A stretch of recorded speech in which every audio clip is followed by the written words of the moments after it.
రాజమహేంద్రవరంలోని ఆదికవి నన్నయ్య విశ్వవిద్యాలయం వైస్ ఛాన్సలర్గా స్టూవర్టుపురానికి చెందిన ప్రొఫెసర్ ప్రసన్నశ్రీని నియమించింది ఆంధ్రప్రదేశ్ ప్రభుత్వం. ఎరుకల తెగ నుంచి వీసీగా నియమితులైన తొలి మహిళా ప్రొఫెసర్ తానేనని ప్రసన్నశ్రీ చెప్పారు. మా ఊరు గురించి మేము విన్నది వేరు, మేము చూసింది వేరు.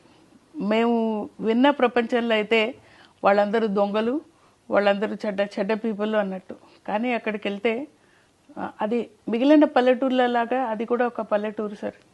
It was ruled by the Britishers, British colonies అండి అవన్నీ కూడా. తర్వాత బ్రిటిష్ వాళ్ళకి చాలా స్ట్రాంగ్ బేస్ ఉన్నటువంటి విలేజ్ స్టూవర్ట్పురం. అన్ఫార్చునేట్గా ఏంటంటే మా ఉనికి చెప్తే మమ్మల్ని ఎక్కడ సోషల్గా ఆస్ట్రసైజ్ చేస్తారు అన్న ఒక కాన్సెప్ట్ తోటి చాలామంది మేము ఆ ఊరు వాళ్ళం కావు అని చెప్పుకునేటువంటి దౌర్భాగ్య పరిస్థితిలో కొంతమంది ఉండి ఉండొచ్చు. నాకైతే అలాంటి బాధ లేదండి. నా మూలాలు చెప్పుకోవడానికి నేను ఎప్పుడు గర్వపడతాను. విద్యార్థి దశ నుంచే తన తెగ కారణంగా వివక్ష ఎదుర్కొన్నానని ఆమె చెప్పారు. ఆంధ్ర విశ్వవిద్యాలయం ఆంగ్ల విభాగంలో ప్రొఫెసర్గా 32 ఏళ్లు పనిచేశారు. నా కాస్ట్ తెలిసి నన్ను చిన్నబుచ్చిన మనుషులే ఎక్కువ. ఎందుకు వీళ్ళు నన్ను ఇట్లా చిన్నబుస్తున్నారు అనుకునేదాన్ని. ఎందుకు నన్ను ఇట్లా ఇల్ట్రీట్ చేస్తున్నారు, నువ్వు మాతో కూర్చోకు, నువ్వేంటి ఇలాంటి మంచి డ్రెస్సులు వేసుకున్నావు. నేను ఒంటరిగా ఇంత దూరం రాగలిగేటప్పుడే నేనే చాలా పడ్డాను. నా ముందు తరం ఎంత పడి ఉంటుంది. ఒక ట్రైబల్ మహిళనై ఉండి చదువుకుంటూ ఇంత దూరం వచ్చాను.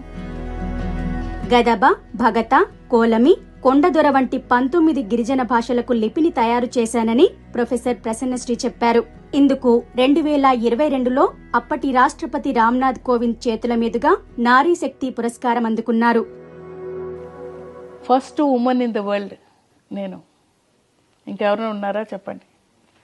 ఇన్ని గిరిజన భాషలకి అక్షరాలు రాసినటువంటి ఫస్ట్ ఉమెన్. మనిషి ఎదగాలి అని అంటే అతనికి చదువు ఉండాలి. చదువు ఉండాలంటే లిపి ఉండాలి. మనకి ఉన్న ఆ కల్చర్ ట్రెడిషన్ ఇప్పటి వరకు ఓరల్గానే ఉంది. ఆ ఓరల్గా ఉన్న ట్రెడిషన్ని మీ నాన్నగారు మీకు చెప్తారు, మీరు చెప్పింది మీ పిల్లలకి వెళ్తాను తప్ప రాసిన లెక్కలు లేవు. చదువు అనేది మీకుంటే ఇలాంటివన్నీ క్లియర్ అవుతాయి. ఒక దశలో గిరిజనులే తనని నమ్మలేదని ఆమె గుర్తు చేసుకున్నారు. నేను ట్రైబల్ ఏరియాకి వెళ్ళినప్పుడు camera, black and white camera flash అయ్యేది ఆ రోజుల్లో.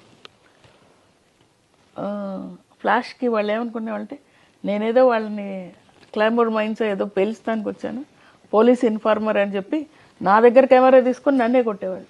అబ్దుల్ కలాం గారు నన్ను అడిగారు, ఫస్ట్ ట్రైబల్ ఉమెన్, ఇంత దూరం వచ్చావు, నీ కాళ్ళల్లో ఎన్ని ముళ్ళు గుచ్చుకున్నాయి ప్రసన్న అన్నారు.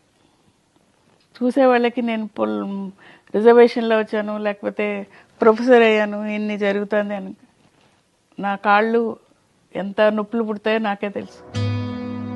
మహిళలు ఎదగాలంటే ఒకరిపై ఆధారపడకుండా ఉండటం నేర్చుకోవాలన్నారు. Be independent, don't be a doormat, try to sit in the chair.